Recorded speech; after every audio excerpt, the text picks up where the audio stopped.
Salut, ici Alexandre Bisaillon et bienvenue à mon podcast Démarche. C'est quoi Démarche? C'est un podcast qui parle de démarche artistique, tout simplement. Donc, vous allez pouvoir voir un côté de vos artistes que vous admirez, différent de ce que vous pouvez voir ou entendre souvent dans les médias traditionnels. J'ai fait une erreur, une faute de français, désolé. Donc, c'est ça, c'est un sujet qui me passionne. Je veux voir comment un artiste fonctionne, comment il rush avant de rendre son idée aboutie comme on les connaît. Donc, c'est ça. Si vous voulez vous abonner à ma chaîne YouTube, Alexandre Bisaillon, sinon Apple Music, Spotify, ça sort chaque mercredi 19h et c'est complètement gratuit. Il n'y a pas de Patreon. Abonnez-vous pour voir l'épisode en exclusivité. C'est gratuit, vous le méritez. Vous méritez d'avoir du contenu gratis. Les temps sont durs. Mais si vous êtes une compagnie, vous pouvez me commanditer ou une âme charitable. Envoyez-moi un petit 100$, ça va me faire plaisir. Je produis ça de ma poche. Et merci à Mon Gym Privé. Vous voyez, vous pourriez avoir cette place-là dans mon podcast. Merci à Mon Gym Privé qui commandite le podcast. Mon Gym Privé pour de plus amples renseignements, mongymprivé.com. Sinon, googlez Mon Gym Privé et toutes les informations s'y trouveront. Si vous voulez vous entraîner one-on-one en toute intimité. Merci à mon coach Mike qui m'entraîne depuis 4 ans. Là, je porte un gros sweatshirt, mais je peux vous dire qu'on voit les résultats. Alors aujourd'hui, on reçoit Jean-Philippe Barry-Guérard. Il est diplômé de l'École de théâtre de Saint-Hyacinthe en 2009, auteur, comédien, metteur en scène, chroniqueur et également la voix de Ken dans le film Barbie. Oui, il fait de la voix, c'est malade. C'est aussi la voix de Radio-Canada. Il a joué au théâtre, à la télévision, dont Baiserie, ça c'est les pièces de théâtre, Baiserie, Warwick, Tranche-Cul et la singularité est proche, est connu pour ses romans Sport et divertissement, Royal, qui a remporté le prix littéraire des collégiens en 2018. Mon Dieu, que j'écris mal. Son livre Manuel de la vie sauvage, qui a aussi été adapté à la télévision. Haute démolition également adapté à la télévision, à notre plus grand plaisir. Et cette semaine, à l'épisode avec Jean-Philippe Barry-Guérard, on parle de sa façon de créer, d'écrire une histoire, l'importance de prendre du recul dans la vie, l'importance de vivre des choses, l'importance de dire non.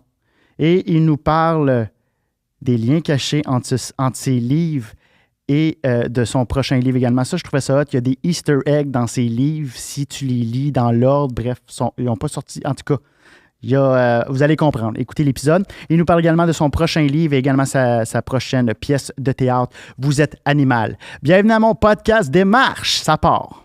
Ici Alexandre Bisaillon et bienvenue à mon podcast Démarche.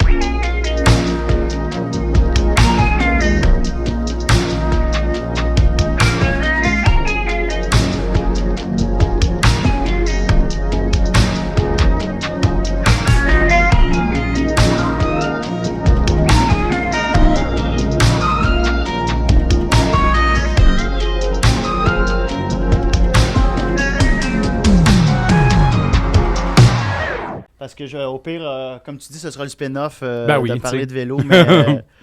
Mais tu le suis, t'en fais-tu beaucoup de vélo?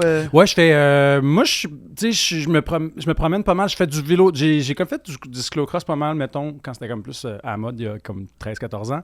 Puis, je fais. J'ai toujours fait du bike de rock on and off. Puis, je suis pas vraiment un mountain biker, mais tout le monde dans ma famille en fait. Fait que des fois, je vais un peu suivre mes sœurs. Ma sœur, elle coach un groupe de filles à Bromont qui font du vélo de montagne. Okay. Puis ma mère est dans ce groupe-là.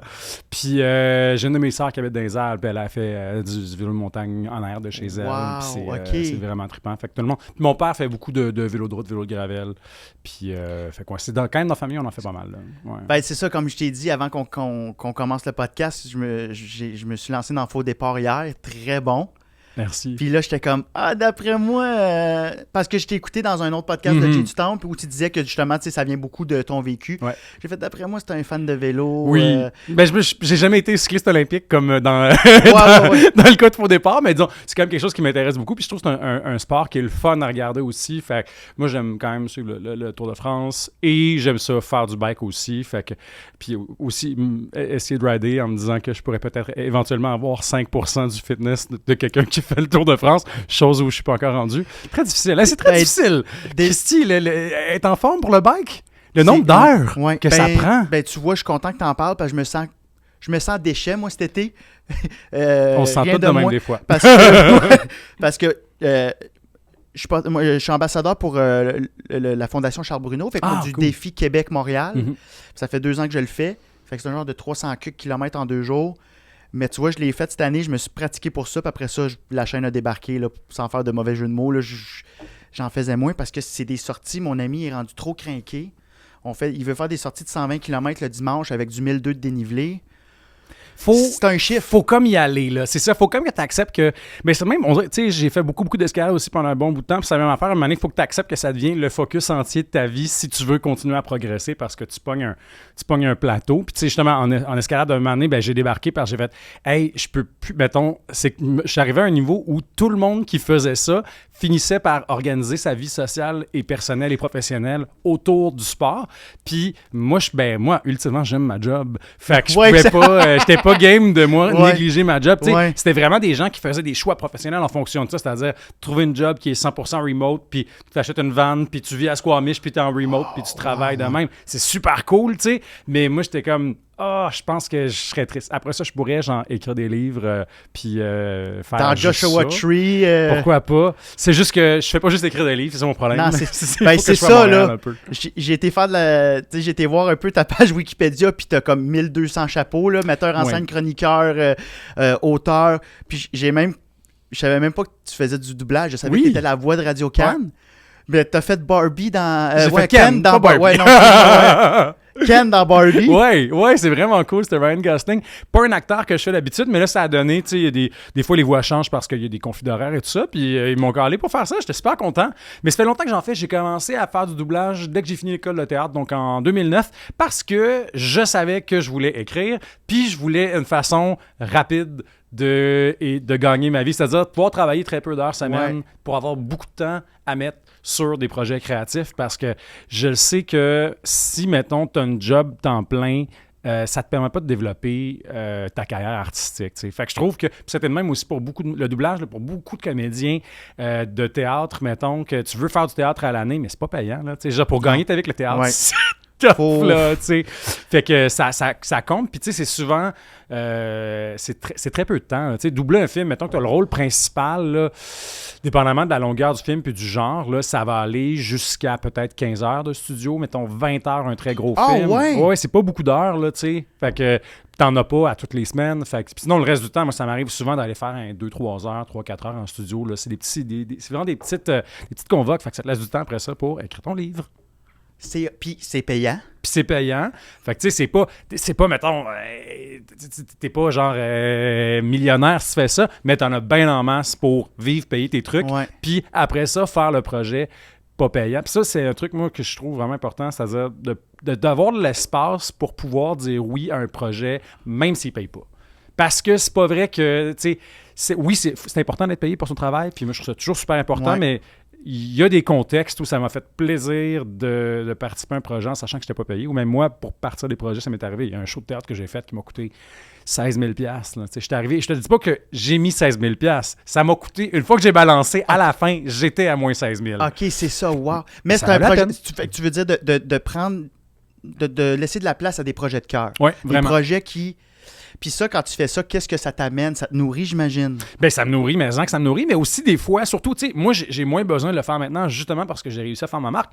Mais au début, je m'appelle Jean-Philippe Barguérard, j'arrive à Montréal, je viens de finir l'école de théâtre du cégep de Saint-Hyacinthe. Avec quel âge? J'étais arrivé à Montréal, j'avais 20 ans. OK. Fait que, tu sais, j'ai fait, quelques job-ins, j'ai des barman un petit peu, puis j'ai été coursé à vélo, tout ça, mais j'arrive à Montréal, tu sais, personne ne me connaît, faut que je fasse ma marque. Fait que comment j'ai fait ça? Ben, c'était beaucoup par mes petits shows que je produisais moi-même, que je présentais dans des contextes pas nécessairement faciles, avec dans un théâtre où c'est mal isolé, puis les comédiens ont frette parce qu'on joue au mois de février puis c'est pas chauffé. Wow. Mais ça fait que les gens, après ça, ben j'ai un premier show qui est sorti, après ça, j'en ai un autre, puis éventuellement, je me fais un nom, et après ça, ben j'ai plus besoin de me battre. C'est comme là, maintenant, mes shows, ben Je produis plus mes shows moi-même. J'ai été produit l'année passée au Théâtre de Katsu par le Théâtre Pape. Là, j'ai des shows à Ducep. Je m'ai offert mon deuxième cette année. Là, j'ai plus de gestion à faire. J'ai plus de demande de sub. Je fais juste écrire. C'est super. Puis c'est les gens qui viennent te chercher quand c'est des grosses prods comme ça, ou c'est toi qui as proposé de mettre en scène? C'était Royal au Katsu? Katsu, c'était Vous êtes animal. Ça, c'est une création sur laquelle je travaillais depuis 2015. Ouais. Fait qu'en 2015... tu savais que ça allait être produit? Non, c'est ça qui est malade. Mais je dirais que c'est un entre-deux. Vous êtes animal, c'est un projet que j'ai parti moi-même, que j'ai écrit. Puis après ça, je l'ai soumis au Festival du Jamais Lu, qui est un festival de lecture de textes qui n'ont pas encore été produits. C'est une sorte de vitrine. Et là, le directeur artistique du théâtre Pape est venu me voir. Puis il a dit « Hey, j'aimerais ça qu'on travaille ensemble. » Mais c'était pas encore dans la perspective d'une prod. C'était plus « On va développer ce projet-là. Je vais te donner de l'argent un peu pour que tu puisses engager les comédiens, faire des tests un peu. » Puis éventuellement, il l'a programmé. Puis là, une fois que c'est programmé, mais moi, je fais juste ma job d'artiste. C'est vraiment cool. Pareil avec Ducep aussi, même chose. C'est Jean-Simon Traversy qui est venu me chercher. Dans ce cas-là, c'est des adaptations de romans, pas des pièces originales. Qui vient me voir. On travaille l'adaptation sur plusieurs années. Puis on arrive avec un produit fini. Puis c'est quand même un maudit luxe, de se faire approcher. Maintenant, après ça, il faut quand même que... Tu sais, moi, j'en initie encore toujours des projets. Mais je sens maintenant, après, disons, une dizaine d'années à être actif artistiquement, maintenant, si j'envoie un courriel puis je dis « Allô, j'ai un projet », la porte est ouverte. C'est tellement cool de faire ça. Puis c'est vrai en télé aussi, c'est vrai dans pas mal toutes les sphères dans lesquelles je suis actif. Fait que c'est super, mais ça m'a coûté de l'argent et ça m'a coûté du temps et ça m'a coûté de l'énergie de me rendre là. Puis c'est de l'investissement. Exact. Mais je trouve que les gens oublient ce côté-là, si tu veux d'autres mots. Ah, merci. Je trouve que ça va tellement vite aujourd'hui, puis dans mon domaine qui est l'humour, des fois, les gens oublient que ça prend de l'investissement pour se rendre C'est pas du jour au lendemain, c'est pas... après un an, tu peux tout de suite faire des headlines. Tu connais un peu le jargon. Oui. Je suis spectateur aussi. Puis, fait que pour ceux qui nous écoutent, qui connaissent pas l'humour, des headlines, c'est que tu arrives, t'es comme la cerise sur le Sunday.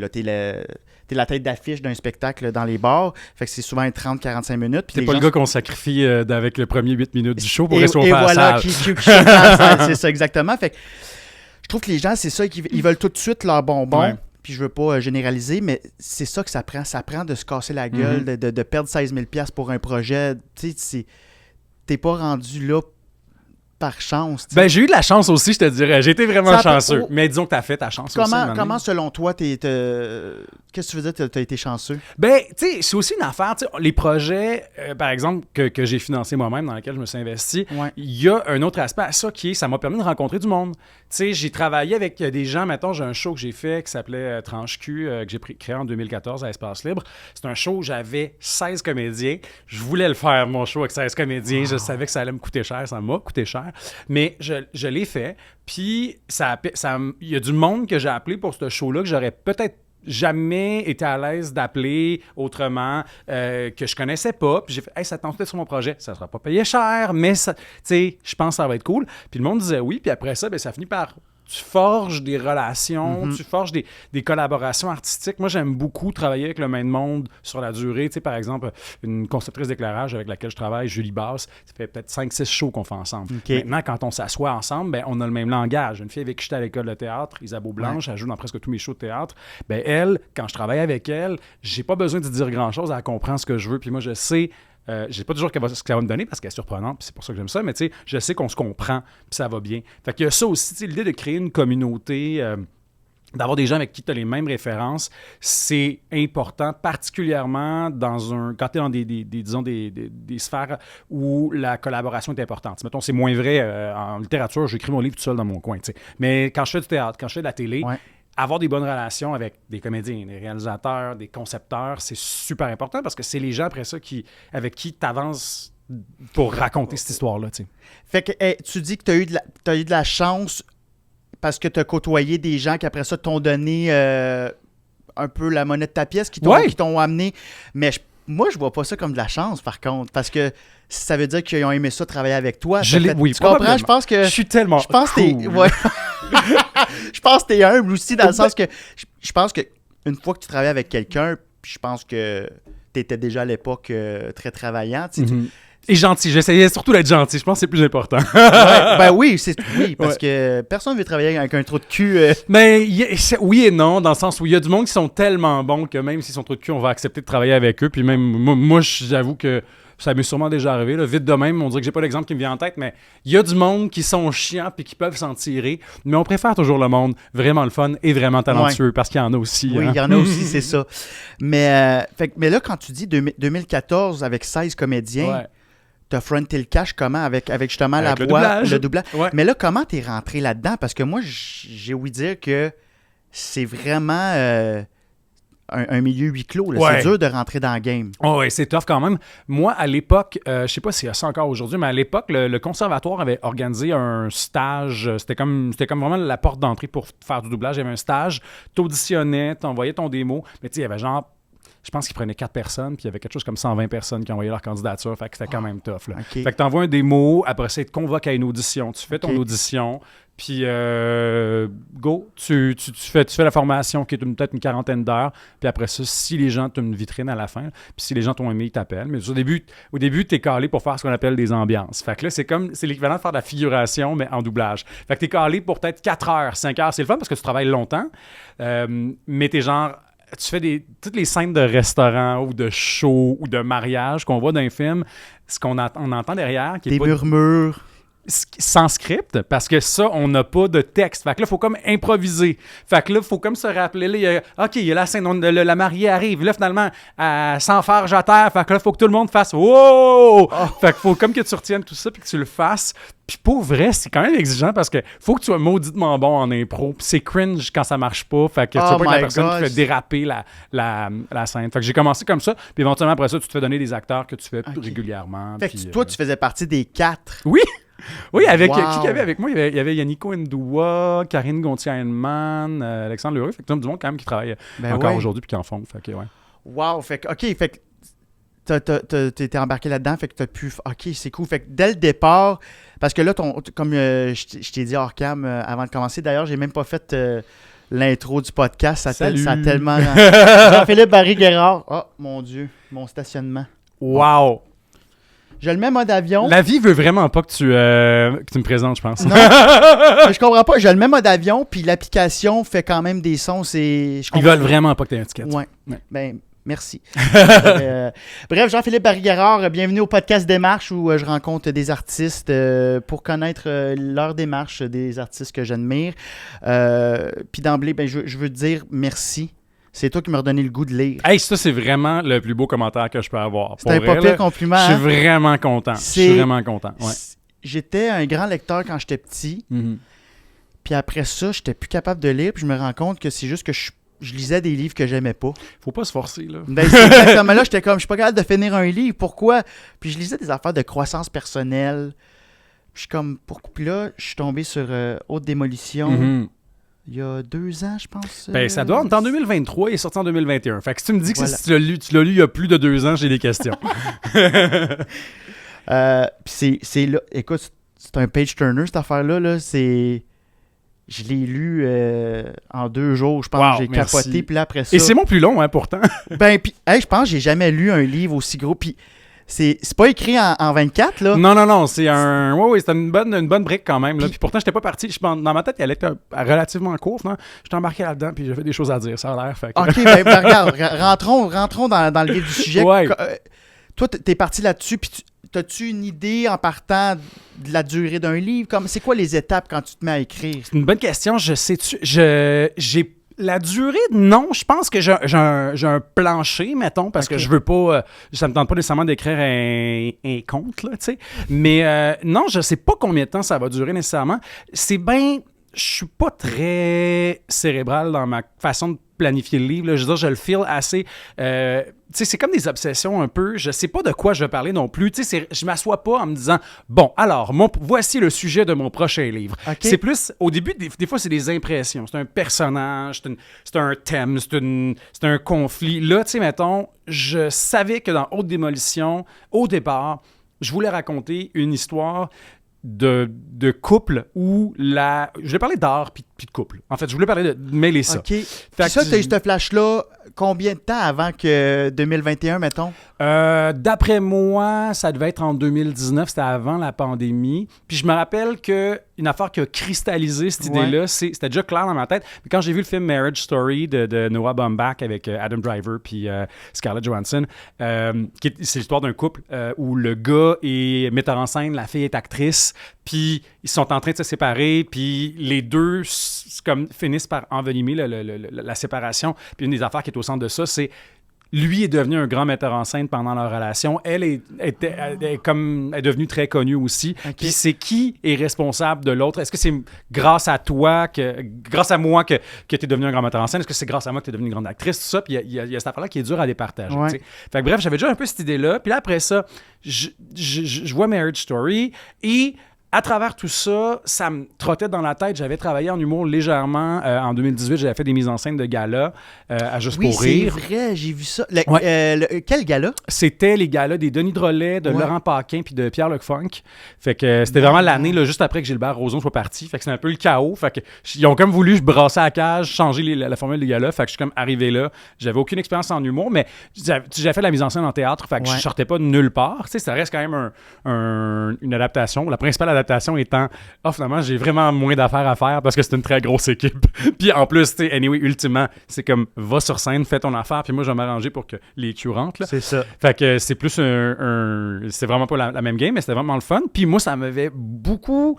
Ça m'avait permis de développer un grand respect pour la job d'humoriste parce que, tu sais, c'était pas... je venais du théâtre, c'était quand même de bon ton d'avoir un certain snobisme par rapport à l'humour. Puis, tu sais, en travaillant avec eux, tu sais, c'était vraiment cool. Tu sais, Pierre-Luc, qui n'est pas un humoriste, mais quand même qui baignait là-dedans, le voir travailler, c'était super intéressant. Je travaillais avec des scripteurs vraiment cool aussi, Jean-Philippe Durand, entre autres. Laurent Paquin était super. C'était tellement intéressant de voir un stand-up évoluer, tu sais, de voir le premier draft. Puis moi, d'être assis à la lecture, d'être comme...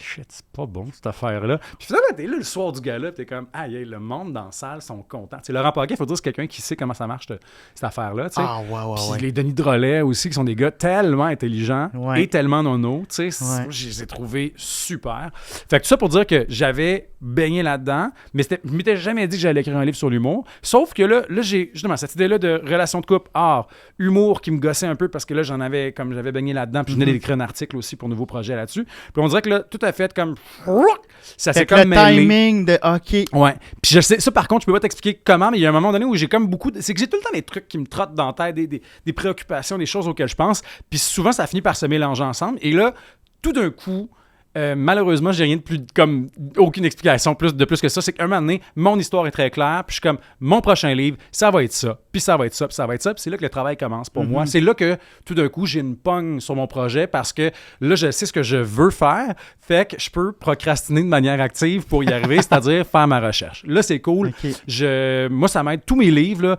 là, même quand ça paraît moins, même dans sport et divertissement, j'en ai fait de la recherche, là, qui est un livre qui était quand même ultimement plus proche de moi parce que ça se passait dans le milieu des jeunes acteurs.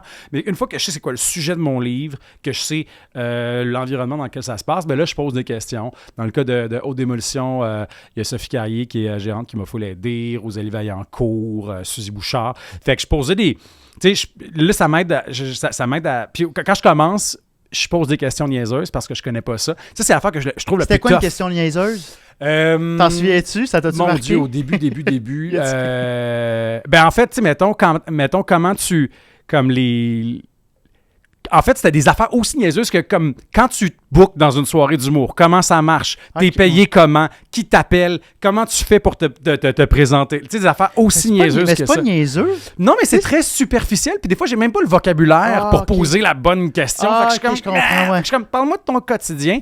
Puis souvent, ce que je fais, c'est que je vais faire un premier meeting. Puis plus tard, une fois que je comprends mieux la game, je reparle à la même personne. Je suis comme, là, je peux te poser la vraie bonne question précise. Puis ça va être, mettons, tu sais, comment... aussi, mettons, comment tu deals avec... ben là, c'est plus des grosses questions, mais dans Haute Démolition, mettons, comment tu as dealé avec le fait de te mettre tout d'un coup à faire bien de l'argent quand ça s'est mis à marcher, parce qu'on sait que tu passes de rien à tout, tu sais. Fait que des trucs de même. Fait que, ouais, souvent, je vais comme garder mes mêmes contacts à qui je reparle plusieurs fois pendant le processus.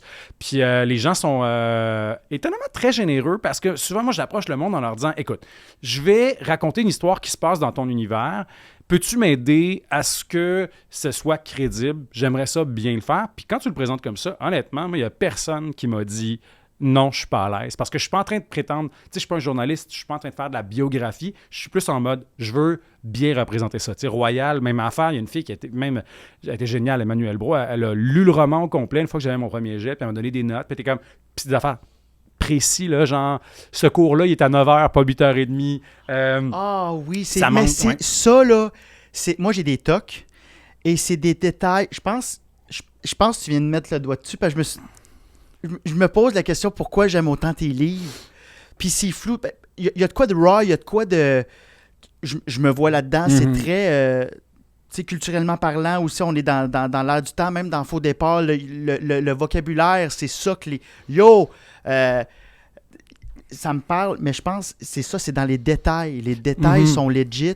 Moi, ça peut me faire décrocher. Tu sais, il y a un livre que j'avais adoré de Jean-Simon Desrochers qui s'appelait La canicule des pauvres, puis j'aimais vraiment ça, puis ça reste un très bon livre, mais il y a un personnage de comédienne dedans, puis il y avait des micro-détails qui n'étaient pas compliqués à vérifier, mais tellement pas importants que c'est sûr que l'auteur s'est même pas dit « je vais fact-checker ça », parce que c'est pas quelque chose qui est important dramatiquement, mais moi, je lisais ça, puis j'étais comme « ah, c'est con, c'est un petit détail, puis ça n'a aucune incidence sur l'histoire, mais ça me fait décrocher. » tu sais. Souvent, tu sais, j'ai travaillé un peu dans les médias, puis j'ai travaillé avec des journalistes, puis des fois, j'ai écrit aussi pour des magazines, puis tu te fais passer dans un processus d'édition avec un rédacteur en chef, puis ils sont gosseux sur des détails, mais sur des... Est-ce qu'il y avait, mettons, combien y avait-il de gars et combien y avait-il de filles dans ce groupe-là? Juste être certain. Parfait. Est-ce qu'on est certain que c'est bien cette date-là? OK. Est-ce qu'on peut retrouver un article de journal de l'époque pour bien vérifier? C'est super gossant. Mais ultimement, ça fait qu'on se met jamais le pied dans la bouche. On est certain de ce qu'on fait. Il n'y a pas d'erreur. Fait que moi, j'essaie d'amener un peu cette rigueur-là dans mes livres. Non pas sur les faits, parce que je suis pas en train de parler de la réalité, mais sur, disons, l'environnement que je dépeins,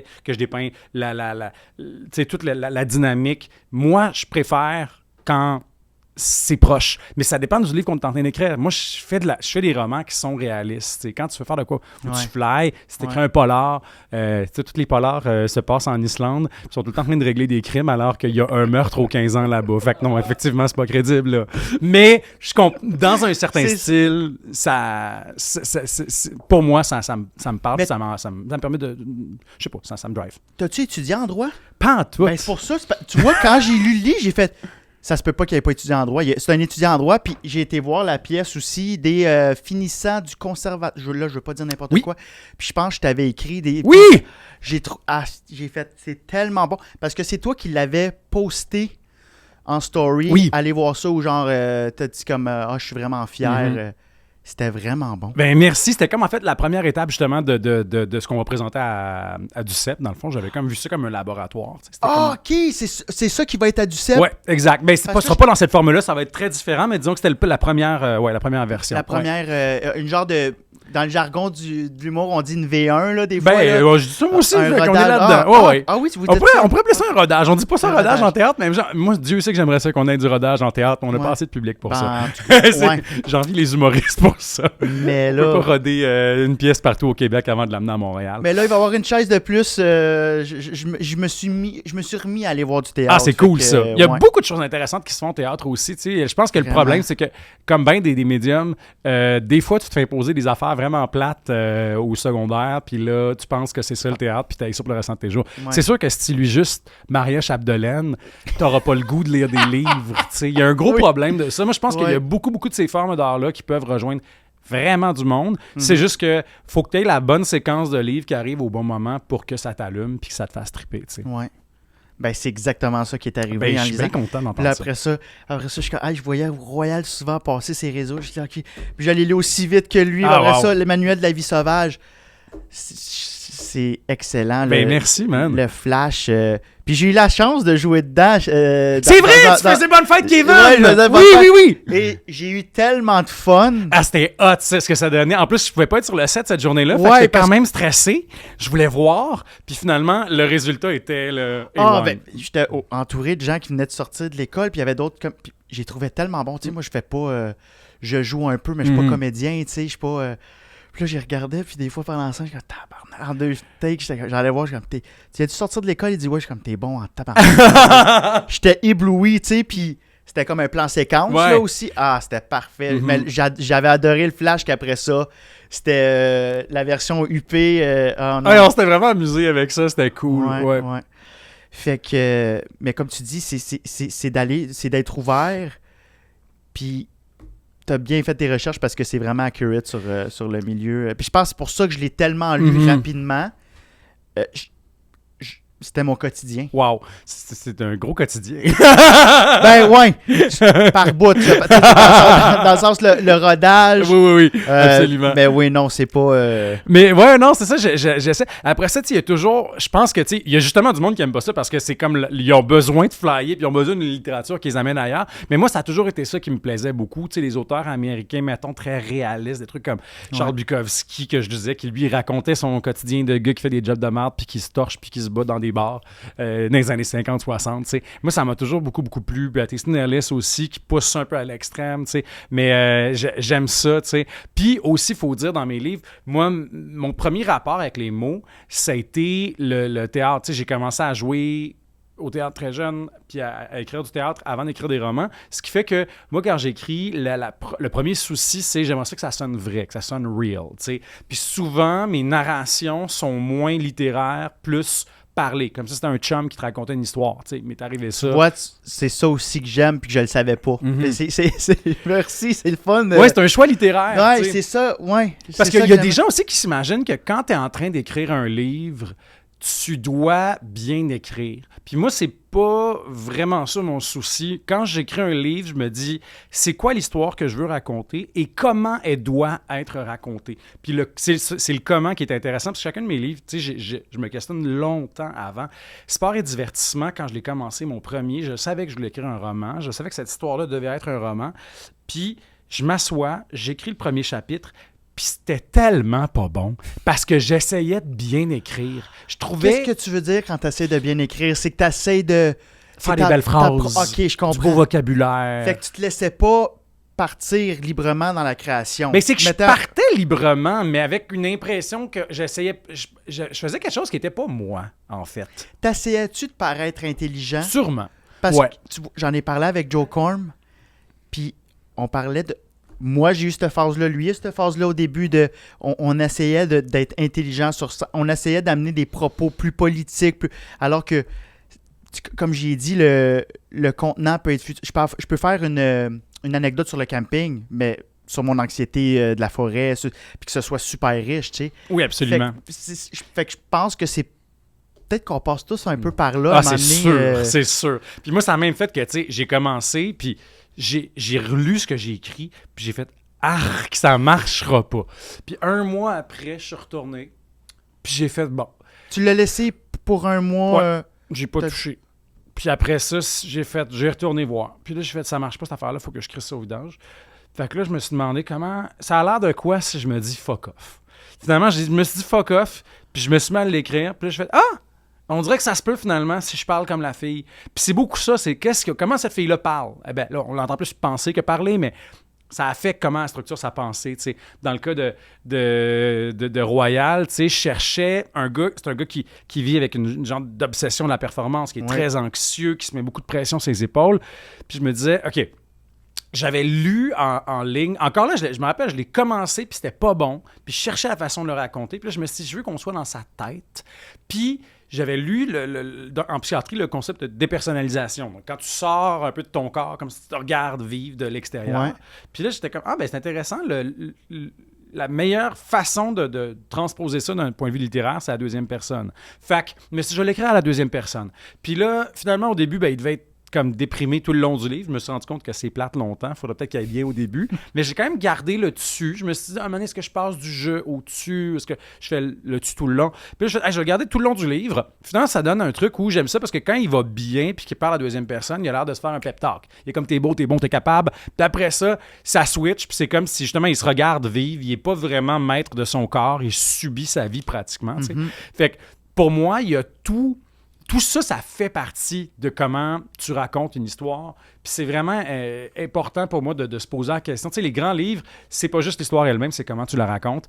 Puis, tu sais, moi, dans la plupart, en tout cas, dans ce que j'ai fait jusqu'à maintenant, ça a été de raconter d'une façon qui ressemble à du monde que j'ai autour de moi, à comment on parle dans la vie. Ben, ça vient à la question que je vais te poser. Quand tu as écrit sport et divertissement, tu sais, comme la fille, t'avais-tu quelqu'un en tête? À qui tu pensais quand tu Ben, c'est sûr que c'est Catherine Brunet, mais c'est pas du tout le personnage. Non, mais c'est une inspiration. C'est ça, absolument. tout le monde je pense que tout le monde te dit qu'il voit Catherine Oui, Brunet. absolument. Puis elle-même, elle l'avait. Écoute, peu de temps après la sortie du livre, elle a été invitée à la radio pour participer à une discussion sur la vie réelle et les romans. Je veux juste dire, c'est un biopic parce que Catherine est une fille super, puis ce personnage-là est un peu un tas de merde. Mais je sais pas pourquoi, mais c'est Catherine Brunet. Ben, des éléments biographiques, mais c'est que moi aussi, tu sais, moi, j'ai rencontré justement Catherine très tôt parce qu'on faisait du doublage ensemble. Tu sais, moi, je venais de sortir de l'école de théâtre, puis j'avais quand même, moi, ça me fascinait beaucoup parce qu'elle avait une affaire que j'enviais, c'est-à-dire, moi, j'étais kid, puis je voulais être comédien. Je savais que je voulais être comédien, tu sais. À quel âge? À genre 10 ans, là, tu sais. J'étais en 5e année, là, je pense, là, puis t'as jamais eu de plan B, là, t'as fait... Non, moi, je voulais rentrer à l'école de théâtre, puis je suis rentré à l'école de théâtre à 16 ans. Finalement, la joke, c'est que je suis pas tant comédien. Oui, je suis comédien, puis je gagne ma vie avec la voix et tout ça, puis je joue un petit peu de temps en temps. Dans Faux Départ, je t'ai vu. C'est vrai, j'avais un petit rôle dans Faux Départ.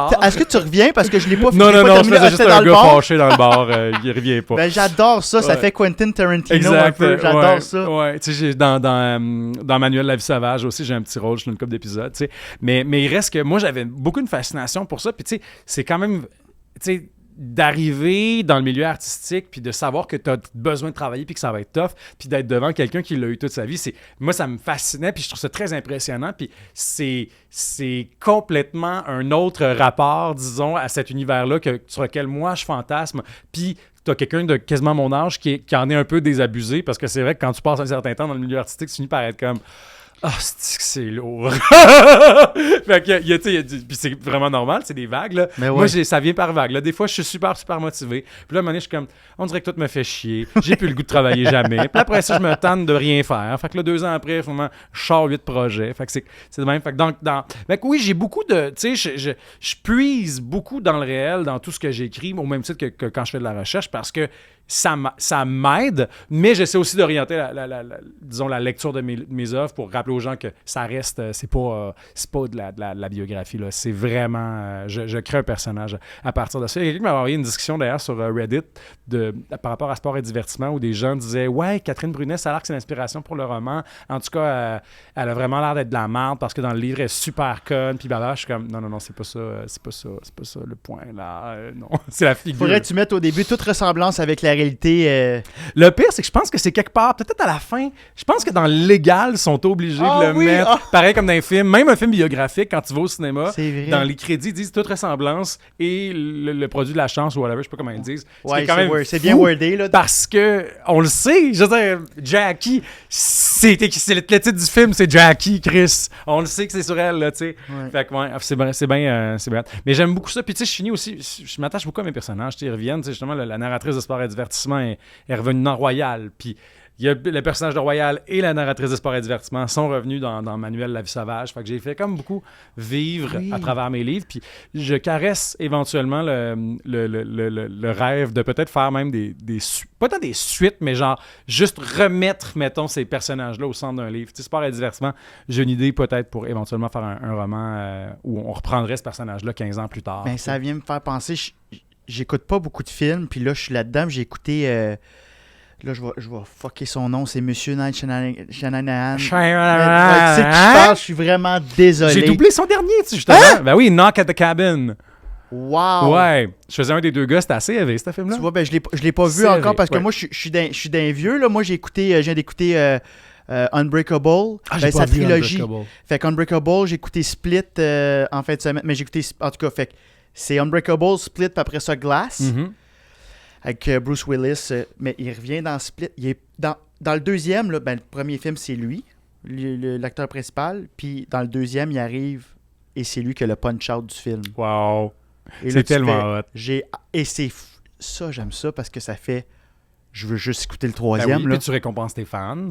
Puis moi, je me fais plaisir aussi parce que je m'attache à ces personnages-là. Tu sais. Fait qu'il y a quelque chose de très cool. J'avais pas fait le... Oui, ça, dans Haute Démolition, ils sont pas là du tout. C'est comme un clean slate. Mais dans Manuel la vie sauvage, dans le fond, notre narrateur il fait affaire avec un avocat qui est le narrateur de Royal quelques années après avoir fini l'université. Il se lie d'amitié avec une fille qui est une comédienne connue, qui est la narratrice de sport et divertissement. Mais Puis... je suis cave de ne pas l'avoir... Non, parce que ça dépend beaucoup de l'ordre dans lequel tu lis. Okay. Je pense que si tu commences avec Manuel ou Royal, c'est moins clair, mais quand tu lis dans l'ordre, là, tout d'un coup, ça a comme plus de sens. Moi, j'ai fait... Ah non, c'est ça. Je pense pas que c'est un bon ordre pour avoir les antennes allumées. J'ai commencé par ton plus récent, ouais, j'ai fini par ton plus ancien, fait que... C'est pas, non, puis en plus, non, puis leur nom est pas clair parce qu'en fait, dans Sport et Divertissement, elle a pas de nom. Dans Royal, on l'appelle Cette comédienne. Puis dans Manuel la vie sauvage, elle s'appelle Camille Brunel. Fait que c'est comme si éventuellement je finis par y donner un nom. Dans Royal, il n'y a pas de nom non plus de narrateur, mais finalement, on l'appelle Arnaud dans Manuel la vie sauvage. D'ailleurs, il y a tout un jeu sur son nom parce que, mon Dieu, qu'il y a un beau nom, Arnaud, alors que notre narrateur s'appelle Kevin puis qui vient de Thetford Mines. J'adore ça. Ben, tu vois, vu que je l'ai comme pas lu dans l'ordre, ça rajoute une couche dans l'Easter egg. Ben, tu vois. Puis moi, c'est pas essentiel. Encore là, c'est un cadeau que je fais, mais c'est pas essentiel à la compréhension de mes livres aussi. Non. C'est pas que si je disais, si éventuellement je revenais à... Parce que j'ai vraiment mon idée que j'aime beaucoup pour sport et divertissement. Si j'y reviens, je veux faire un livre qui vit tout seul. Tu sais, pareil comme Bret Easton Ellis a fait ça. Il a fait un de ses gros hits, c'est son premier roman, c'est Less Than Zero. Puis 25 ans après, il a fait la suite qui s'appelle Imperial Bedrooms, où on revoit ces personnages-là, qui n'est pas un grand livre, mais c'est quand même intéressant de par ce à quoi ça répond. Puis ce qui est vraiment drôle aussi, c'est que l'adaptation cinématographique de Less Than Zero, c'était vraiment mauvais, puis ça a été comme super décrié même par l'auteur. Puis dans Imperial Bedrooms, ils commentent là-dessus. Il est comme, fait quoi, ils ont pris notre histoire, ils en ont fait un film, c'était de l'hostie de merde. Dans le deuxième livre, oui, ils commentent. Oh, wow. Fait que c'est intéressant aussi comment justement la réalité et la fiction se mêlent. Puis ce livre-là peut vivre t'as pas besoin d'avoir lu le premier? Non, absolument pas. Ça, c'est ça. J'aime bien ça. Ben, tu vois, c'est comme la trilogie dont je te parlais, Glass. Tu peux avoir juste écouté le deuxième. Tu comprendras pas. Parce pour ça, je suis comme... Parce que j'avais pas vu le premier. Fait que là, je suis comme, pourquoi... Puis j'écoutais ça avec des amis qui avaient écouté. Puis je suis comme, pourquoi Bruce Willis, il est là? Puis on fait écoute Unbreakable. Ah, ben là, ils ont fait comme c'est trop compliqué. Génial. Fait que ça, c'est mais vraiment... Mais là, faut que je m'y mette. Mon Dieu, j'ai pas vu ça. Ben, puis c'est vraiment bon. Puis dans le même genre, il y en a un autre... Ah, mais écoute, Unbreakable, tu vas... Je vais commencer dans commence par le premier, là, fais pas mon erreur. Moi, j'étais un peu TDA, fait que des fois... attends, je vais te traverser. Merci.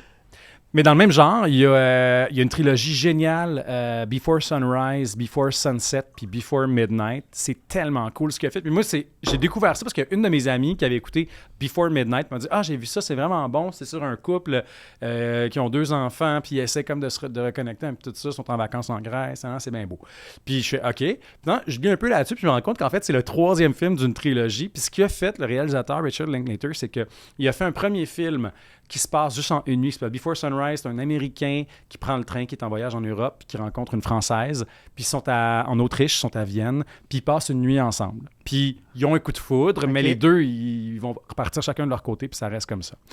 Puis on les retrouve, je crois que c'est 7 ans ou 10 ans plus tard, 9 ans plus tard. Lui s'est rendu un auteur établi. Il a écrit un livre sur une folle histoire qu'il a vécue une fois avec une fille une nuit à Vienne. Puis finalement, elle réalise que c'est elle, mais les deux ont chacun leur vie. Ils ont des chums blondes de leur bord. Mais on sent qu'il y a quelque chose entre les deux. Puis on les retrouve encore 9 ans plus tard. Et là, ils se sont séparés, ils se sont mariés ensemble, ils ont des enfants. Ils s'aiment, mais c'est intense et c'est compliqué. Okay. Puis c'est les mêmes acteurs qu'on prend sur 18 ans. C'est vraiment fou. Ça, j'aime ça. Oh, wow. Pour vrai, c'est vraiment fou parce que on les voit... Écoute, au début, ils ont peut-être 22 ans. Fait qu'on les voit vieillir à l'écran. Ouais. Puis...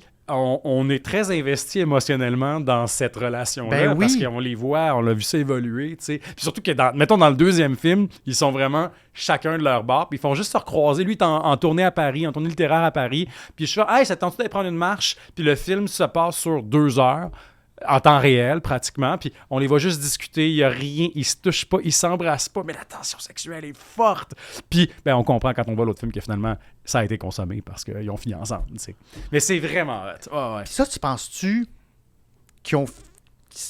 est-ce que la trilogie existait déjà dès le premier film ou penses-tu qu'ils ont signé un contrat de « Hey, dans 22 ans, vous allez devoir être disponible » Non, ils n'ont pas fait ça. Puis c'est ça qui rend ça aussi magique. Ça veut dire que genre, le réalisateur les a rappelés quelques années plus tard. Puis il a fait « Hey, j'aurais le goût de faire une suite à cette affaire-là. Ça vous tenterait-tu? Seriez-vous game? » Puis ça prend... Je trouve ça magnifique comme que les astres puissent s'aligner pour que tu puisses recollaborer avec les mêmes personnes, que tu aies encore quelque chose à dire, que l'œuvre soit encore intéressante. Moi, je trouve ça vraiment formidable. Puis, je dirais pas que j'aspire à ça parce que j'ai pas de projet comme ça dans ma tête, mais de pouvoir faire vivre une œuvre dans le temps. Tu sais, je t'allais voir la semaine dernière, je t'allais voir La Traversée du siècle, qui est un spectacle qui a un collage de plein de pièces puis de romans de Michel Tremblay. J'ai l'impression... Ah oui. Mais j'ai l'impression que tu vois 8 pièces dans vois beaucoup de choses. Tu parles, puis c'est riche, là. Ouais. Ben, je sors beaucoup, j'aime ça. Ça m'inspire aussi de voir ce que les autres font. Puis j'aime ça aller au théâtre. Fait que tu sais, ça m'allume. Mais ce qui est fou dans cette affaire-là, c'est que tu réalises que Tremblay, qui a 81 ans, il a passé sa vie entière à créer des personnages qui habitent le même univers. C'est fou. Tout est relié. Puis dans la pièce, on passe de 1900 à genre de nos jours. Puis tu as des personnages qui ont vécu dans une pièce qui a été écrite en 1969 et qui était dans un roman écrit en 1985 et dans un autre roman écrit en 2007. Puis ce personnage-là, on le voit à travers le temps. C'est vraiment... Tout cohabite. Ouais, moi, ça m'impressionne beaucoup. C'est fin, là, comment c'est fait. Là. C'est de la job de raccord aussi. Oui, c'est ça. Ouais, moi, ça m'impressionne vraiment. Fait que ça, c'est sa ligne de temps, si on veut, de tout, de son œuvre au grand complet. Ouais. Ça s'appelle comment? La Traversée du siècle. Puis ça a été publié aussi dans un livre. Là, on peut comme lire, parce qu'en réalité, c'est un montage de plein de pièces et de romans. Mais donc, ça a été publié sous le titre La Traversée du siècle. Puis ça joue dans les théâtres de Montréal, dans quelques théâtres jusqu'au printemps. Une expérience assez exigeante, là, c'est 12 heures de théâtre. J'étais arrivé au théâtre à 10 heures le matin, je suis parti de là, il était 11 heures le soir. C'est intense. C'est 6 actes. Attends. OK, mais il y a évidemment, il y a des entrées. Il y a des breaks, là. Il y a combien de breaks? Dans le fond, c'est 6 actes. Fait que t'as comme 1h30 de show, 15 minutes de break, 1h30 de show, 1 heure de break. 1h30 de show, 15 minutes de break, 1h30, 1 heure de break, 1h30, 15 minutes, puis après ça, t'as le dernier acte, 1h30. Puis tu rentres à la maison, puis t'es fatigué, puis t'as mal au cul. Mais c'est vraiment cool, tu sais, c'est genre... Oh my God! Moi, je verrais pas des shows de même à toutes les semaines, puis tu sais, des fois, le monde est comme « Ah, c'était le fun, ça a passé vite. » Je suis comme « C'était le fun. C'est pas vrai que ça a passé vite. C'était long. Mais c'était le fun. Mais j'ai aimé ça. God. Mais tu sais, moi, je t'avoue que le matin, je me suis levé, puis j'étais comme...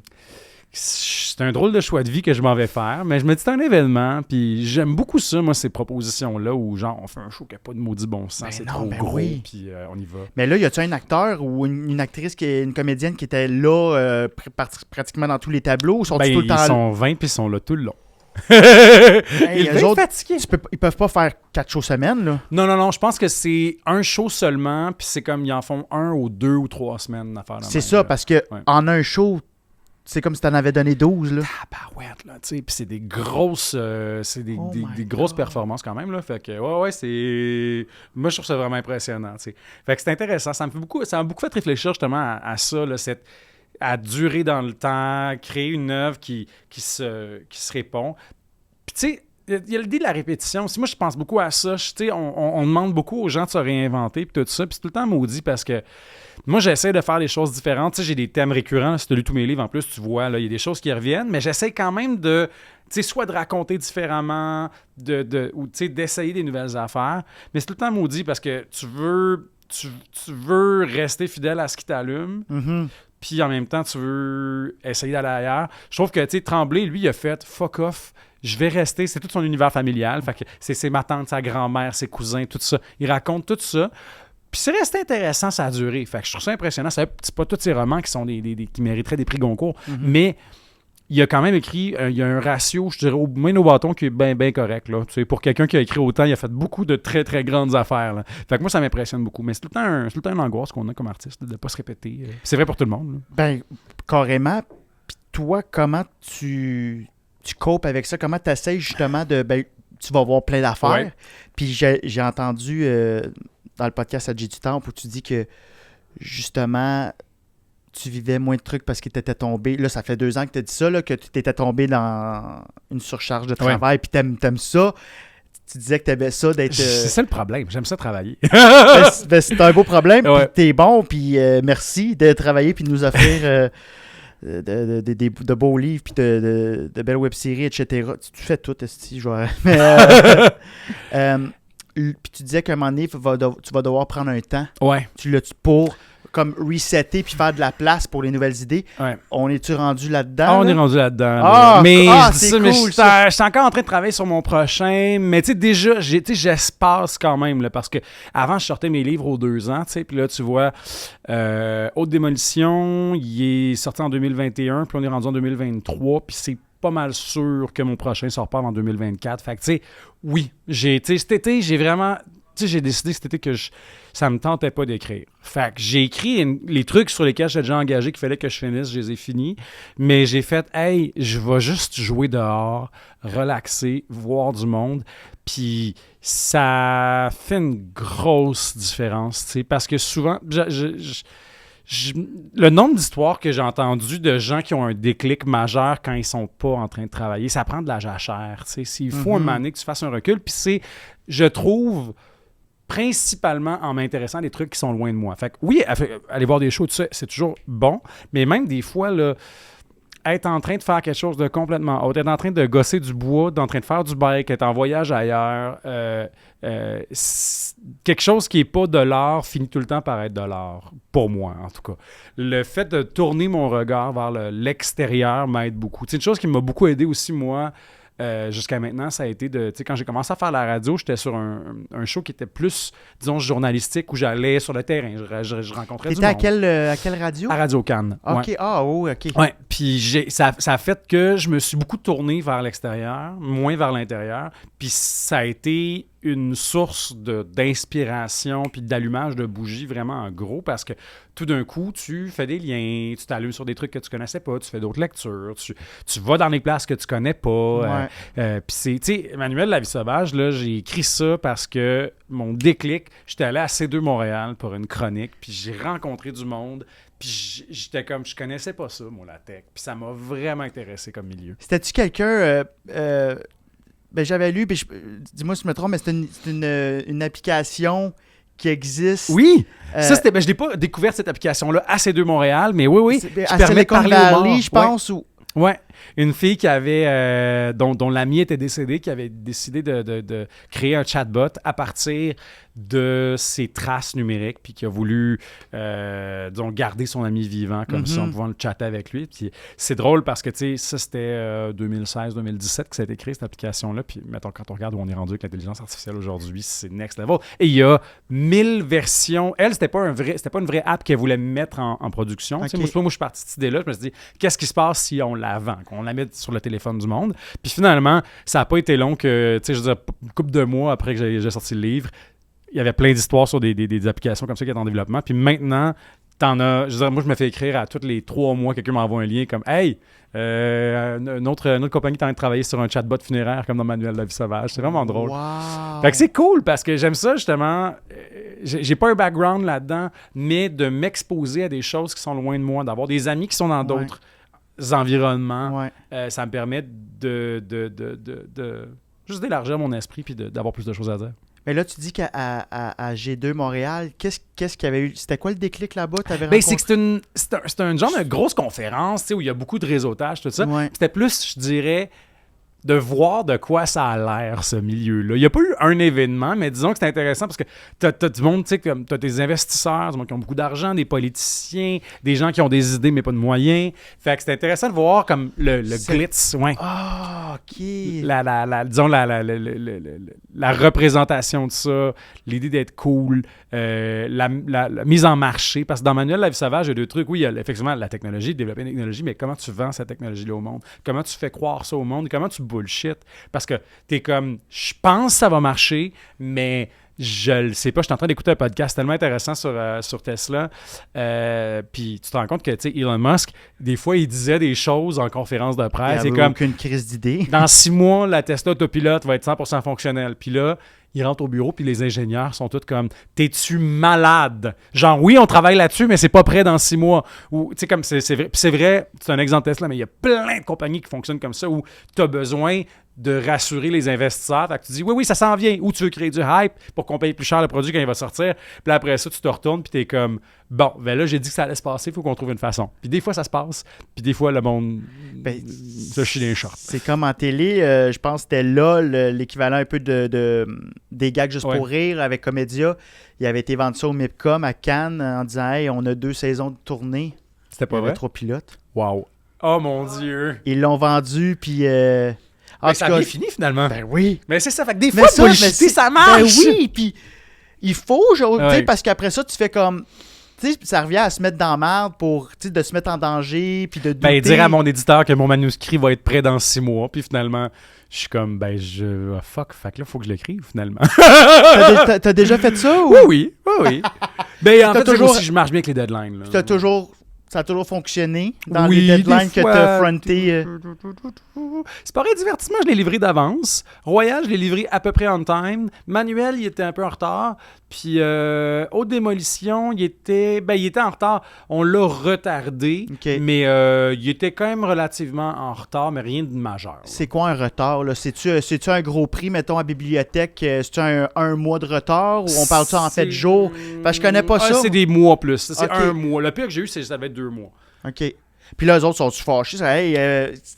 C'est plus... Oui, puis non, mais c'est ça que mon éditeur, il est comme, s'il se fâche, je vais pas écrire plus vite. C'est vraiment tough à gérer, pour vrai. Comment tu deals avec des artistes comme ça, tu sais? C'est que, mettons, tu peux pas tirer sa plante pour qu'elle pousse. Mm-hmm. Mais pour une raison que j'ignore, en télé, le monde est tellement intense, ces deadlines, qu'on dirait que tu peux comme pas dépasser. Ça m'est déjà arrivé 1 jour, 2 jours en retard en télé, là. En télé, c'est tu t'appelles, vite, t'es comme, hey, là, je rush sans me prendre plus de temps. Ouais. Ça se gère, tout se gère. Ou, tu sais, en développement, tu peux dire, on va repousser un peu, puis ça va être correct, tu sais. Mais il reste que c'est tellement une grosse machine que on dirait que le monde qui finissent par travailler en télé, c'est les gens qui sont capables de respecter les deadlines. T'sais. Ce qui est dommage, parce que des fois, tu as des gens qui seraient mauditement bons, mais qui peuvent pas fonctionner dans ce... Mais c'est ça. Une fois que c'est enclenché, là, c'est comme la chaîne de montage, là, le tapis roule, là, puis quand tu peux pas, ça part. Là. Surtout quand c'est des grosses séries.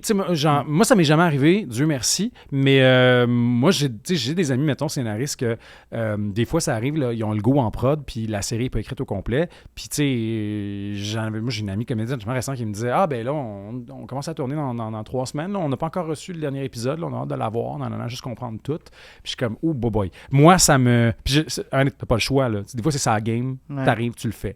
Mais moi, entendre ça me fait faire une petite crise d'angoisse. Parce que aussi, moi, tu sais, particulièrement dans mes romans, mais au théâtre aussi, tu sais, c'est pas une ligne droite écrire, tu sais, c'est... Moi, je veux que la fin soit contenue dans le début. Fait que quand j'ai fini d'écrire après ça, réécrire, moi, c'est la partie que j'aime le plus, surtout dans réécrire? Réécrire, c'est ce que j'aime le plus, parce que là, d'un coup, c'est comme si j'étais en train de corriger le travail de quelqu'un d'autre. Moi, j'ai pas d'orgueil. Une fois que j'ai écrit... Donc, tu te vois-tu un peu, un peu un voyage astral? Exactement. Tu te vois... Souvent, je suis fier de mon image. Très bonne image. Pour vrai, parce que des fois, je suis en train de lire ce que j'ai écrit, je suis comme, voyons, c'est qui le cave qui a écrit ça? C'est bien mauvais. On va le corriger. Puis là, je fais ça, puis là, d'un coup, c'est plus facile. Alors que, tu sais, quand t'as pas un premier jet, moi, c'est pour ça, dans tout ce que j'écris, là, dans mes livres, dans mes romans, dans mes pièces, le plus important, c'est d'arriver avec un premier jet. Qu'il soit pas bon, c'est pas grave, mais faut arriver avec quelque chose, même si je vais réécrire 80%, parce que il faut que j'aie une vue d'ensemble, que je puisse prendre un pas de recul, puis après ça, je vais gosser, puis je relis tout, puis je corrige à la virgule près, puis je reviens, puis je travaille fort. Mais j'aime ça, puis je trouve que ça fait des vraiment meilleurs livres, puis c'est ça, c'est que, tu sais, tu veux... Qu'est-ce qui fait des vraiment meilleurs livres d'avoir du recul, puis de replonger dedans après, tu sais. Puis combien de temps entre le premier jet, tu te donnes... T'as-tu... Sans avoir une mathématique, t'as-tu un peu ta recette, là, avec le temps que, OK, 1 mois, c'est le bon moment, 2 semaines? Comment ça marche? Écoute, sortir le premier jet, moi, généralement, en 3 mois, je suis capable de sortir un premier jet de roman. Si je suis discipliné. Surtout quand je travaille l'hiver, il y a moins de distraction l'hiver. Après ça, je dirais 2 semaines si on est rushé. mais idéalement 1 mois, puis 1 mois à pas y penser. Dodo, là. Ouais. Puis là, tu passes Même pas y penser. Tu sais, mettons, après 1 mois, je dirais peut-être, mettons 3 semaines, je vais avoir un mini avec mon éditeur, il va y avoir des notes, puis après ça, j'y pense une petite semaine, puis après ça, je me remets au travail. Un truc on fait pas tout le temps, mais pour plusieurs de mes livres avec mon éditeur, ce qu'on a fait, c'est, on se fait une journée complète, en fait, des fois même c'est 2 jours selon la durée du roman, où là, une fois qu'on a le premier jet, on lit tout le roman à voix haute. Fait qu'on est face à face, soit chez nous, je vais chez eux, puis on se le lit à voix haute. Puis quand on le lit, mais ça marche aussi parce que moi, ce que j'écris, c'est très oral, on veut quelque chose qui sonne real. Fait qu'on se met des petites notes de ça sonne faux, ça marche pas, ça c'est poético sur le cul, on enlève ça. Fait que toi, tu le lis à voix haute devant eux? Lui, eux autres. Lui puis moi, on se passe de chapitre en chapitre. Fait que lui, il lit à voix haute parce qu'il est comme... Je peux pas juste me fier si toi tu me le lis parce que je vais trouver ça bon parce que toi tu l'entends comme c'est dans ta tête. C'est sûr que ça va sonner bien si tu le lis, mais faut que quelqu'un d'autre puisse le lire à voix haute puis que ça sonne pas le cul. Fait que on fait ça. Puis même je pense que je me demande pas si pour Haute Démolition, je me demande si c'est pas lui qui l'a tout lu à voix haute justement pour que je puisse pas l'enjoliver en le lisant bien, tu sais. Fait que moi je suis là puis je prends des notes. C'est une façon de fonctionner que je trouve vraiment intéressante. Moi, je fais ça. Puis, mais aussi, c'est drôle parce que c'est pas venu de moi, mais c'est un truc qu'on fait beaucoup en théâtre. Première affaire qu'on fait dès qu'on a une version de texte, je demande au metteur en scène, on peut avoir un meeting avec les acteurs, que tout le monde le lise. Ouais. Puis moi, je peux corriger live. Dès qu'on, tu sais, comme quand on a une première lecture, là, tu le vois tout de suite ce qui marche pas. Fait que, moi, c'est un truc qui m'aide vraiment, vraiment, vraiment beaucoup. Puis, mais il faut dire que moi, je suis un auteur qui est assez... J'ai pas beaucoup d'orgueil dans le processus. C'est-à-dire, quand quelque chose est mauvais, je suis qu'à le faire comme... Vraiment, on peut me le dire. Que la meilleure idée gagne. Exactement. Moi, je suis de même aussi. Exact. C'est ça. C'est un teamwork. Je sais pas si tu as déjà fait des sports d'équipe quand tu étais plus jeune. Ben oui. Moi, c'est là que j'ai appris ça. Le hockey, j'ai travaillé en cuisine. Ah, ben là, en cuisine, t'as pas le choix. C'est exactement ça que j'ai fait. Non, là, il n'y a pas d'ego, il n'y a pas de... Tu sais, let's go, là. Fait que... Ça va les deux bords aussi, parce que si quelqu'un comme chie dans la pelle puis fait tout déraper, c'est pas grave. On va... la prochaine soit bon. On va dire, hier, je battais puis j'étais nul à chier, puis c'est pas grave.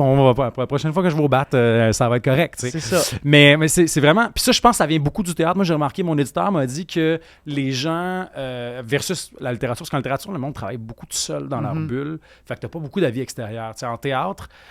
comme comédien, là, 90% de la job, c'est apprendre à te fermer à la gueule puis à recevoir des commentaires. Puis à pas les prendre personnels.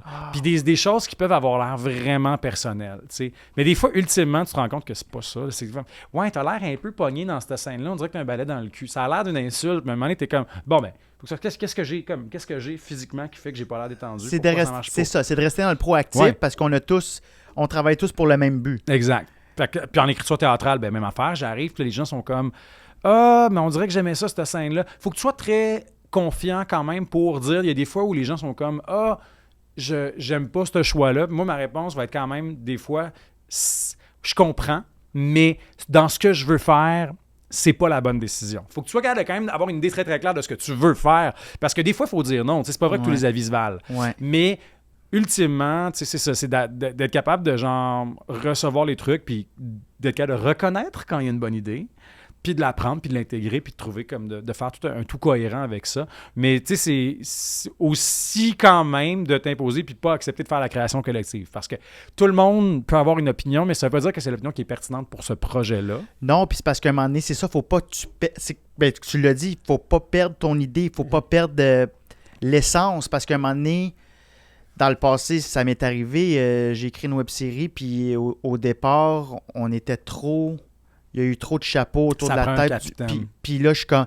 Hey, c'est moi qui l'écris avec Audrey, là. Puis tu vois, les premiers épisodes, c'était pas ça que j'avais en tête. Puis ça, c'est pas un bon feeling. Ah, c'est pas vraiment pas cool. Surtout, j'imagine, comme humoriste, ça doit être calé, c'est parce que t'as beaucoup d'avis extérieurs, mais ultimement, il faut que ça parte de toi, il faut que ce soit toi, il faut que ce soit ton énergie à toi, là. C'est personnel à toi. Ouais, puis moi, c'est parce que c'était la première web-série que j'écrivais, fait que je connaissais pas ça, fait qu'on a travaillé ensemble, puis la boîte de prod aussi commençait, c'était comme leur première web-série fiction. OK, ouais. Mais c'est ça, après ça, j'ai fait « Ah, c'est-tu que j'aime la scène parce que j'ai pas de boss. » T'es le boss. Et c'est ça que j'aime, puis s'il y a un problème, c'est moi, je peux pas pointer personne, je peux pas... Mais pour revenir... à travailler en groupe. As-tu eu peur quand... C'est-tu Manuel de la vie sauvage? Oui, Manuel de la vie sauvage qui a été adapté au petit écran. Oui. Ça a été le premier, puis après ça, il y a eu Haute Démolition. Exact, ouais. Les deux sont sur... je peux pas les voir. Alors, j'ai une primeur. Manuel de la vie sauvage sera cet automne sur Télé-Québec. Fait que ça, c'est cool. OK, gars, je vais pouvoir le voir. Ouais, c'est ça. Haute Démolition, actuellement, pas disponible nulle part. Ça, c'était un peu compliqué. C'est les ententes de diffusion avec OK. C++, mais ça va revenir un moment donné. Ça va être disponible, là, je crois. Mais Manuel de la vie sauvage va être sur Télé-Québec. Fait que ça va être regardable. Puis en plus, l'application de Télé-Québec, ça marche bien. Tout fonctionne extraordinaire. Fait que ça va J'adore être ça. cool. Puis c'est une belle... un beau show, ouais. Mais non, excuse-moi, continue. Mais as-tu eu peur du résultat? Parce qu'il y a quand même un... Faut que tu aies confiance. Tu comprends-tu que Mais je t'ai impliqué dans le processus. Fait que ça aide. Ça, définitivement. Ouais. Tu as pu être tout le temps sur les lieux de tournée. Parce que je trouve que des fois, puis je pense que ça en est de changer, il n'y a pas toujours eu un grand respect pour les auteurs. Ouais, ben c'est maudit. C'est parce que aussi, il y a des fois où les auteurs sont d'impact parce que c'est pas tout le monde qui a une connaissance quand tu vends les droits pour une adaptation, que ce soit au cinéma ou à la télé ou même au théâtre. C'est pas tout le monde qui a une connaissance du nouveau médium dans lequel ça s'en va. Tu sais, passer d'un livre à de la télé, c'est très, très difficile quand même là, comme travail. Puis, tu sais, moi, j'étais pas stressé parce que, premièrement, j'étais co-scénariste, fait que ça m'aide. Christian, le réalisateur, il avait été très clair sur ses intentions. C'était quelqu'un qui était très collaboratif. C'était pas un colon qui arrive avec ses grosses bottes puis qui s'impose. Fait que ça aide. La gang de KO, je sentais, parce que c'était KO TV qui produisait, je sentais quand même un grand respect de leur part. Marc-Claude Beaulieu, la productrice, elle avait lu mes livres déjà. Elle comprenait mon univers. Fait que j'étais très à l'aise. Je pense que c'est beaucoup une affaire de communication, c'est-à-dire, est-ce qu'on voit ça de la même façon? Puis j'apprends... Plus j'en fais, plus j'apprends justement à avoir ces conversations-là, poser les bonnes questions, essayer de s'assurer qu'on est tous à la même place. Dès le départ, j'imagine. Exactement. C'est là le plus important. Ouais. C'est ça. Ouais. Ah, cool. Fait que ça aide. Puis moi aussi, je dirais, des fois, puis ça, j'ai appris ça, là, c'est vrai pour tellement d'affaires. C'est vrai quand je fais de la voix de pub. C'est vrai quand je fais du doublage. C'est vrai quand je travaille comme comédien au théâtre, à la télé. C'est vrai quand j'écris. Des fois, tu vas recevoir des notes où tu es comme « Ah, c'est une note de merde ». Essaye de ne pas juger la personne. Essaye de dire, OK, ce que la personne me dit me parle pas, mais qu'est-ce qu'elle essaye de me dire? Parce que c'est pas vrai qu'elle a pris la parole pour rien dire. Là. Des fois, ça va arriver, mais rarement. Là. Mais la plupart du temps, elle essaie de dire de quoi, puis elle parle pas le même langage que toi. Fait que qu'est-ce que ça veut dire pour elle, ce qu'elle vient de te dire? C'est un truc qui s'emploie bien aussi dans un couple. C'est vrai que ça peut être très utile dans un couple. J'avais pas pensé. Très utile. C'est vraiment essentiel. Fait que moi... Ben, il y a une empathie à aller chercher de comprendre le pourquoi derrière. Ouais. C'est facile de juger. Tu sais, moi, je le vois, par exemple, en pub. Tu sais, le monde va chialer que le monde de l'agence ne savent pas parler à des comédiens. Mais je fais, oui, probablement, c'est pas vrai parce qu'il y en a qui finissent par être mauditement bons puis qui savent comment te parler. Puis des fois, tu es comme, bon, ben, elle, c'est quoi son langage? Tu sais, elle, Christy, sa job, le 3/4 du temps, c'est de parler avec le client de la compagnie de char. Puis il veut essayer de transformer son feeling en autre chose. T'sais. Fait que je finis par... tu sais, j'écoute, puis quand je fais de quoi, j'écoute la réaction. Puis même quand il aime ça, essaie de comprendre c'est quoi le langage qu'il utilise ou comment il commente sur le travail que tu viens de faire. Puis ça t'aide, tu sais. Puis c'est tout le temps utile. Puis ça fait que tout le monde est content. Puis ça fait que moi aussi, quand je dirige des comédiens, quand je fais de la mise en scène, par exemple, tu sais, ça me force moi aussi à porter attention. Puis des fois, j'essaie de pogner le regard parce que des fois, le monde... Il y a un rapport d'autorité. Fait que, tu sais, si le réal t'a dit quelque chose, des fois, tu veux pas faire sentir le réal comme un épais. Fait que tu vas faire oui, même si t'es pas sûr d'avoir compris. Ouais. Puis c'est de la merde parce que lui, ça va lui faire plaisir d'être plus clair s'il pose la question. Fait que j'essaie toujours d'être à l'écoute, voir est-ce que le monde comprend la vibe. Est-ce que c'était clair ce que je t'ai dit? Ouais, ben c'est ça, c'est de la... Comme tu dis, mais comme toute relation de travail ou relation de vie. Communication. Oui, absolument. Ce qui est si simple et à la fois si compliqué, mais en tout cas... Un travail de chaque jour. Et voilà. En terminant, le temps passe vite, on est déjà rendu à la fin. Merci infiniment. Merci de l'invitation, c'était vraiment cool. J'aime vraiment ça parce que je lisais ça, je me demandais comment ça fonctionne, ta tête, comment c'est...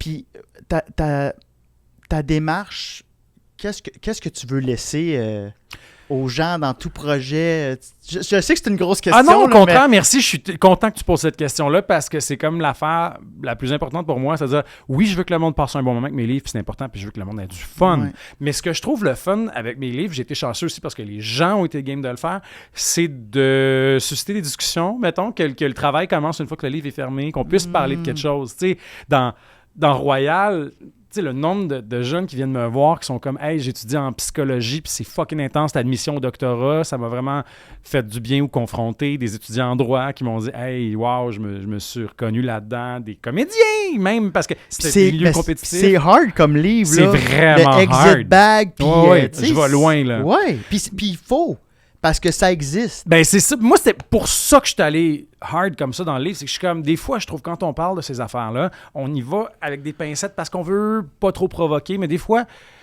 ça fait du bien aussi d'y aller intense puis pas prendre de gants blancs. Fait que moi, j'essaie de provoquer des discussions aux démolitions. Dieu sait qu'on en a eu suite à ça aussi.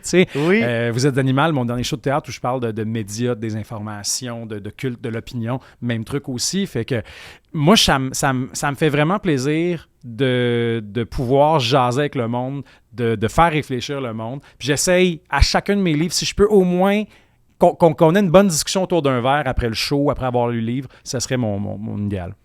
Ben, à date, t'es très, très bien parti. Ben, merci de l'invitation, Ouais, puis je suis content que ça t'ait plu. Vraiment, vraiment. Puis, en tout cas, j'ai hâte à ton prochain livre. Je travaille là-dessus, mais pas trop fort, mais je travaille un peu. J'ai essayé de trouver ton premier... C'était un collectif. Oui, ah non, les cicatrisés de Saint-Sauvignac. Ouais. Je suis pas capable de le trouver nulle Je vais part. essayer de le trouver. Peut-être qu'on a une copie quelque part. Oh my God, ça ferait mon bonheur. Bref, merci infiniment. Hey, merci, c'était vraiment cool. Vraiment, vraiment. J'avais tellement de questions, mais je te réinviterai.